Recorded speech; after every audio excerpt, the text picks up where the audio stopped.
Hi hello friends, welcome to crazy kitchen. ఎలా ఉన్నారండి? Today recipe వచ్చి మీకోసం నేను హెల్దీ అయిన రెసిపీ తీసుకొచ్చానండి. అదే సజ్జల లడ్డూలండి. చాలా టేస్టీగా ఉంటాయి. తప్పకుండా ట్రై చేయండి ఫ్రెండ్స్, మీకు కూడా నచ్చుతుంది. పిల్లలు కూడా ఇష్టంగా తింటారు, పెద్దవాళ్ళకు కూడాను.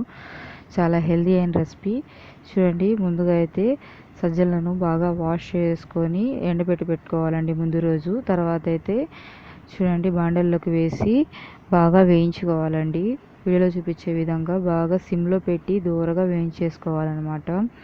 వేయించేటప్పుడు చూడండి, మీకైతే వీడియోలో చూపిస్తున్నాను నేను, మొక్కజొన్న పొత్తుల్లాగా అక్కడక్కడ వస్తాయి. అలాగే మొత్తానికి వస్తాయి. నాకంతే అంత రాలేదండి, అక్కడక్కడ కనిపిస్తున్నాయి కదా, మీకు చూపిస్తున్నాను చూడండి, అలా వస్తాయి.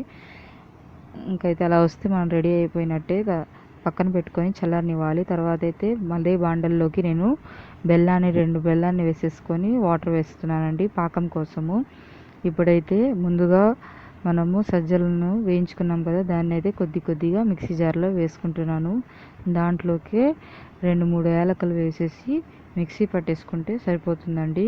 మరీ మెత్తగా కూడా కాకుండా లైట్గా బరకగా పెట్టుకుంటే సరిపోతుంది. మరీ ఫైన్గా అయితే అంత బాగుండదు టేస్ట్ అయితే. చూడండి, వీడియో చూపిస్తున్నాను కదా, ఆ మాత్రం ఉంటే సరిపోతుంది. ఇప్పుడు అయితే బెల్లం పాకం అయితే రెడీ అవుతుందన్నమాట.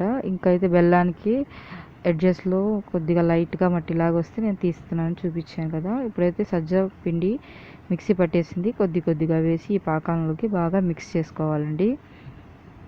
మీకు వీడియోలో ఎలా అయితే చూపిస్తున్నానో మీరు అలాగే చేయండి. టేస్ట్ అయితే సూపర్గా అదిరిపోయిందండి.